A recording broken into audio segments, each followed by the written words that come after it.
ও বাবা সাহাবীরা বিশ্বাস করো, আমি নবী মনে করলে এখনই তোমাদেরকে আযাবুল কবরটা দেখাতে পারি। আমি নবী মনে করলে এখনই কবরের আযাবটা তোমাদিগকে দেখাতে পারি। তবে না না না না না, আমি দেখাবো না বাবা, দেখাবো না। কেননা কবরের আযাবটা তো কঠিন, এতটাই ভয়ানক ভয়ঙ্কর। যদি তোমরা কবরের আযাবটাকে চোখে দেখে ফেলো, বিশ্বাস করো আমি রাসূলুল্লাহ ভয় করি পরদিন থেকে যদি কেউ মারা যায়, তোমরা আর ওই লাশটাকে কবরে রাখবে না। নারে তাকবীর, নারে তাকবীর। সিলসিলায়ে হক ফুরফুরা শরীফ, সিলসিলায়ে হক ফুরফুরা শরীফ, সৈয়দ মাওলানা জুবাইর হোসেন সাহেব, নারে তাকবীর। বলেন আপনি আমি দেখেছি কোথায়? রাসূল বলছেন সাহাবীদেরকে আমার নবী বলছেন যে যদি আমি মনে করি তোমাদেরকে দেখাতে পারি তবে দেখাবো না। কারণ এই যে আযাবুল কবর আমি ভয় খাই, ওটা দেখার পরে তোমরা আর কেউ মরে গেলে পরের দিন দিয়ে কবরে রাখবে না, ভয়ে, আযাবের ভয়ে।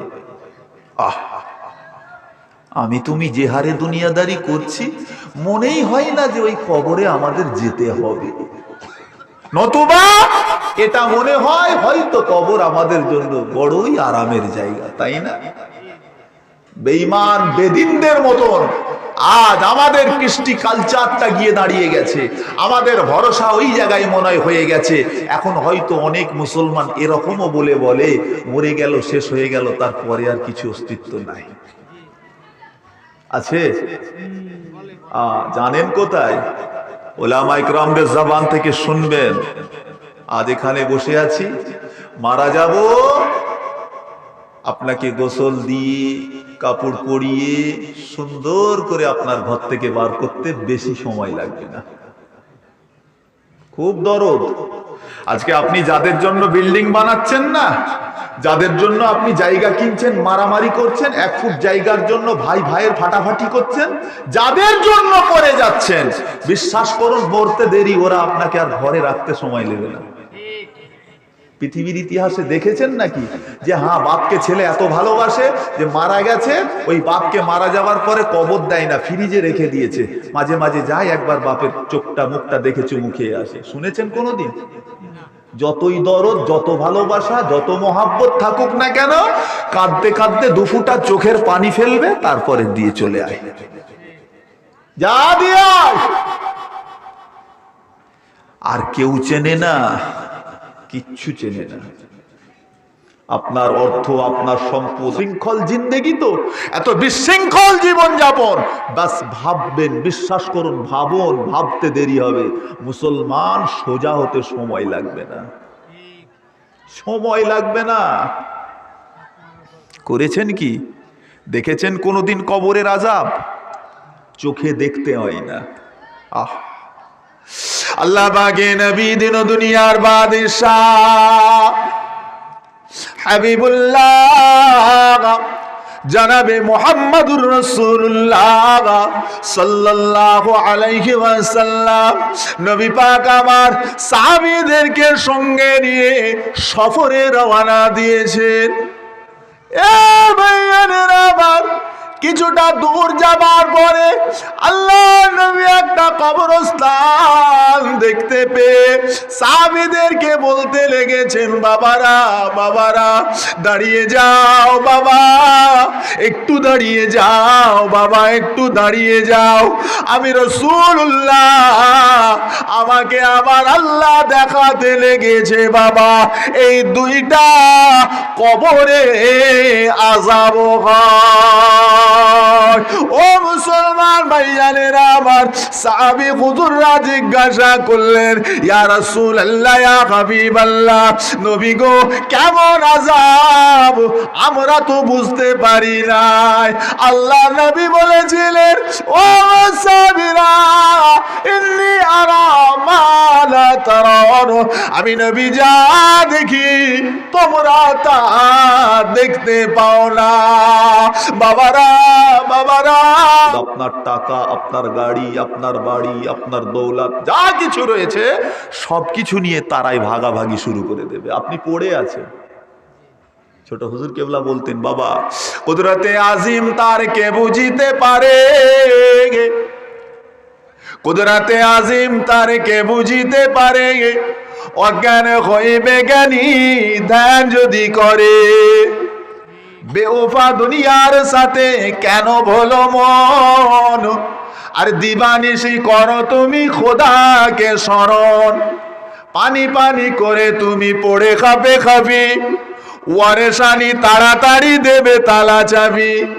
মালাকুল মউত তোমার রুহু যাবে লইয়া, আর ঘরওয়ালা করে দাঙ্গা ভাগেরও লাগিয়া।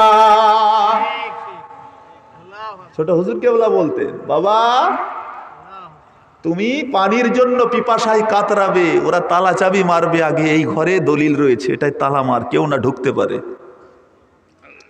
অন্য ভাই না চলে আসে, অন্যরা কেউ না ঢুকে পড়ে, এই ঘরটায় সোনা দানা রেখে গেছে, অন্য কেউ না ঢুকে যায়, আগে তালা মার, এই ঘরটাকে ঠিক রাখ। কি মালাকুল মউত তোমার রুহু নিয়ে চলে যাবে, আর বাড়িওয়ালা যারা আছে তারা ভাগাভাগি নিয়েই ফাটাফাটি করে শুরু করে দেবে। দুনিয়ার নীতি তো।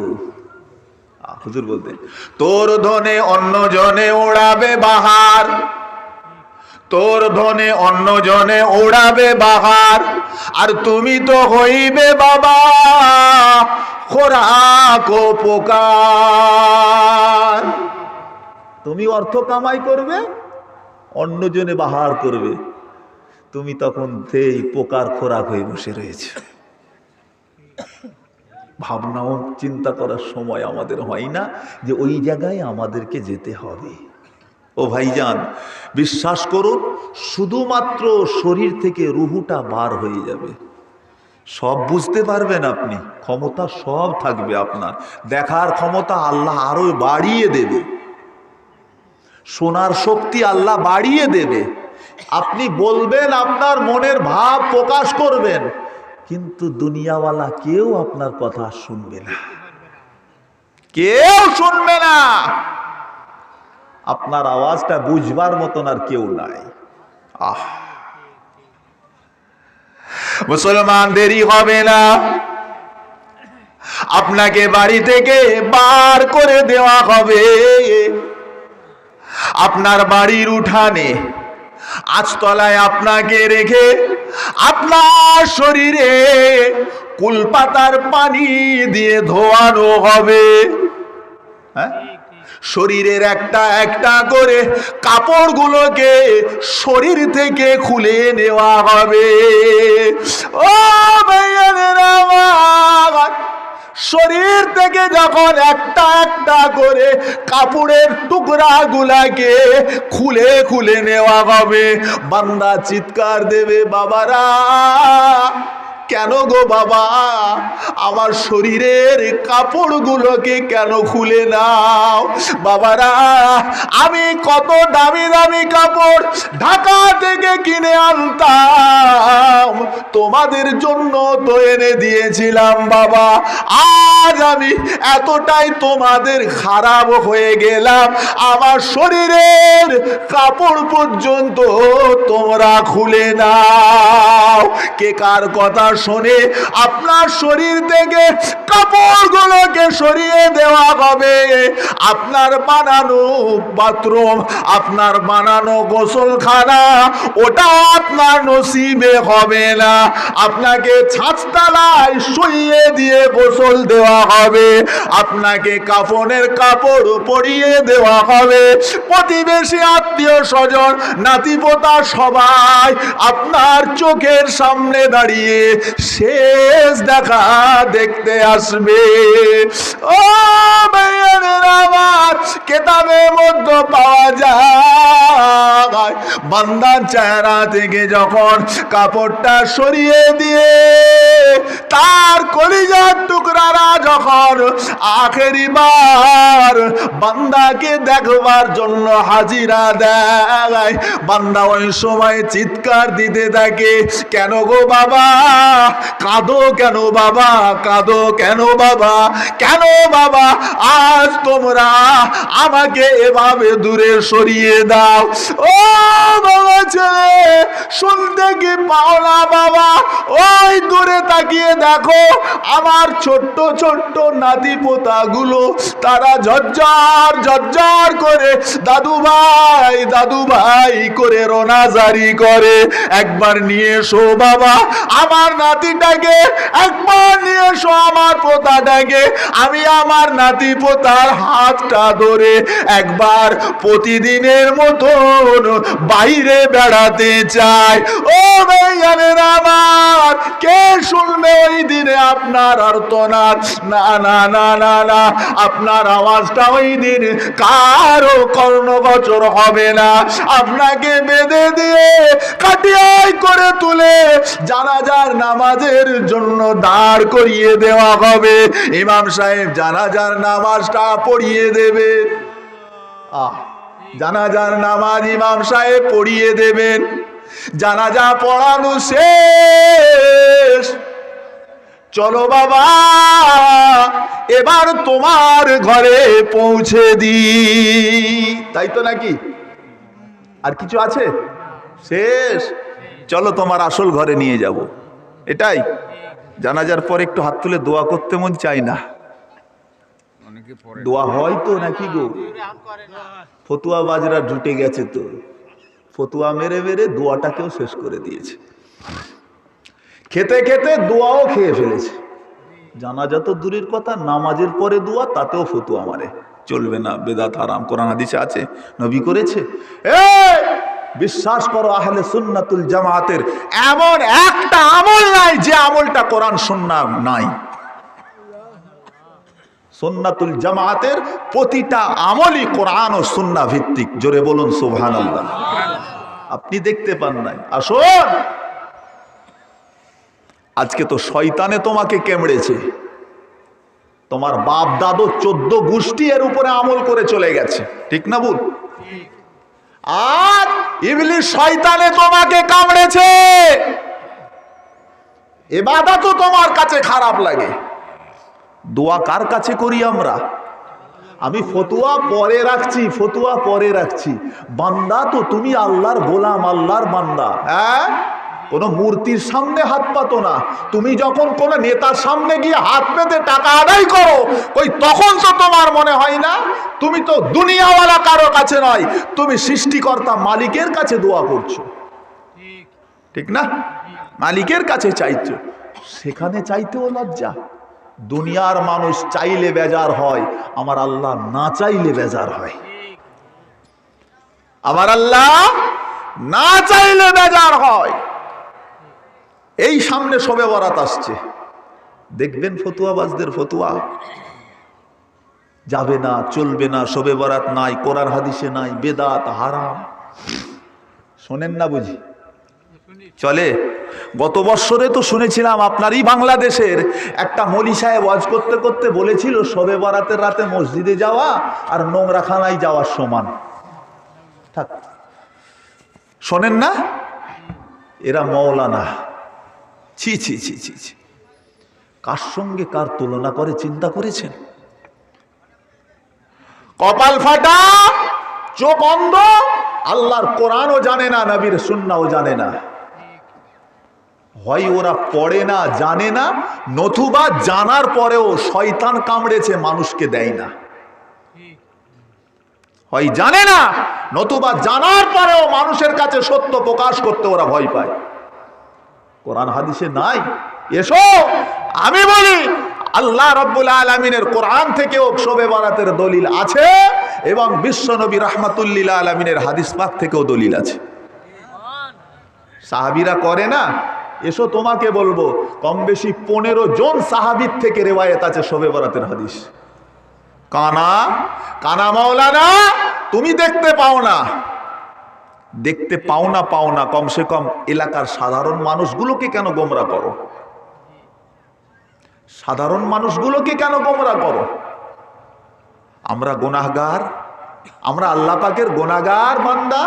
কমসে কম এই বরকতময় রাত্রিগুলোকে আমার মালিকের কাছে একটু কেঁদে কেটে রাত্রিটা যাপন করি, আল্লাহর ইবাদতের মধ্য দিয়েই রাত্রি যাপন করি, নাকি গো? এটাই তো শবে বরাতে হয়। কি আল্লাহর কাছে নামাজ আদায় করি আমরা, কি বলে সালাতুত তাসবিহ আদায় করি, তাহাজ্জুদের নামাজ পড়া হয়, কিছু আলোচনা করা হয়, তারপরে পরে হয়তো দোয়া হয়ে যায়, একটু জিয়ারত করা হয়। এর মধ্যে তুমি বেদাত কোনটা পেলে আর হারাম কোনটা পেলে? কোনটা পেয়েছো বলো? ছি ছি ছি ছি ছি। আর হতভাগা কিছু মানুষও জুটে গেছে, তাদের দলে হই হই হই হই করছে।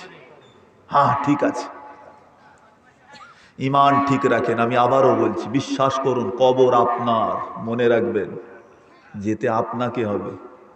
আমার এলাকায় যদি আজকে কেউ মারা যায়, মানে বাড়িওয়ালা হিসাবে, আওলাদ হিসাবে আমার যেমন দায়িত্ব রয়েছে, প্রতিবেশী হিসাবে আমাদেরও কিছু দায়িত্ব পড়ে না? ও মানুষটা এতদিন আমাদের সাথে উঠা বসা করেছে, চলাফেরা করেছে, সব কিছু করেছে, আজ তো আমাদের কাছে খেতে আসে না, পড়তে আসে না, কিছুই তো চাইতে আর আসবে না। ও ভাই, তুমি প্রতিবেশী হিসাবে তার জন্য একটু আল্লাহর কাছে দুয়াও করতে পারো না? আল্লাহ, আমার ভাইটাকে আপনি ক্ষমা করে দেন আল্লাহ, আল্লাহ আমার আত্মীয়টাকে আপনি মাফ করে দেবেন আল্লাহ। কারণ যে জায়গায় তুমি দিতে যাচ্ছ, জানো ও জায়গার ইতিহাস, ওই অন্ধকার কবর, ওর ঘটনা জানা আছে। বিয়াদব গুলো কোথাকারের, নানান ফতুয়া। খবরদার, জানাজার নামাজের পরে দোয়া আছে, সব রেশানি আছে। যদি কোনো আহলে দেওবন্দওয়ালা যদি ফতুয়া দেয়, বিশ্বাস করো, ফতোয়ায় দেওবন্দের খুলে খুলে দেখবেন, তাতেও লেখা রয়েছে আপনার কি বলে জানাজার পরে দোয়া করা যায়, কোনো সমস্যা নয়। কথা বুঝতে পেরেছেন? আর কিছু আহলে হাদিস বাড়িয়ে গেছে, এদের কথাই ছেড়ে দেন। এরাই হচ্ছে ফিতনার মূল জড় বর্তমানে। সুতরাং এদেরকে গ্রান্টেডই করবেন না, আগে ওদেরকে ঠিক হতে বলেন।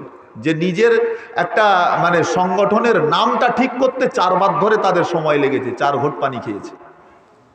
একবার আহলে হাদিস রাখে, একবার মোহাম্মদী রাখে, একবার আহলুল হাদিস রাখে, সব শেষে এখন গিয়ে সালাফি নাম দিয়েছে। বুঝতে পারেন নাই? জানি না এদের নাম কবে ঠিক হবে, আগে নাম ঠিক করুক, তারপরে বোঝা যাবে। আমরা তো সেটা নয়, আমরা হলাম আহলে সুন্নাহ ওয়াল জামাআত। কথা ঠিক না ভুল বলছি? আদর্শকে মেনে চলেন, খোদার কসম আমাদের কাছে ইসলামের কোনো বাড়াবাড়িও নাই, কোনো ছাড়াছাড়িও নাই। মনে থাকবে, কোনো বাড়াবাড়িও নাই, কোনো ছাড়াছাড়িও নাই। আমরা বাড়াবাড়িটাকেও পছন্দ করি না। হ্যাঁ, শবে বরাত মানতে হবে, পালন করি যেভাবে পালন করা দরকার। বোমাবাজি আমরাও পছন্দ করি না, আতশবাজি আমরাও অ্যাকসেপ্ট করি না, এটাকে আমরাও মানি না। কথা ঠিক না ভুল বলছি? সারা রাত জেগে জেগে হই হই করো, এটাকে আমরাও প্রাধান্য দিই না, এটার বিরোধিতা আমরাও করি। আর পুরো ছেটে বাদ দাও, এটাকেও আমরা মানি না। বাইনাল ইফরাদ ওয়াত তাফরিদ, আমরা মধ্যমপন্থী, আমরা এই মধ্যস্থতা, এটাকেই আমরা পছন্দ করি। ইমামে আজম আবু হানিফা রহমাতুল্লাহ আলাইহি পছন্দ করতেন, আমাদের আকাবিররা পছন্দ করতেন, ফুরফুরার পীর আবু বাক্কার দাদা হুজুর কেবলা পছন্দ করতেন। কথা বুঝে আসলো? খবরদার, করবেন করবেন। কথা বুঝতে পেরেছেন? মাশাআল্লাহ। একবার দরুদ শরীফ আল্লাহুম্মা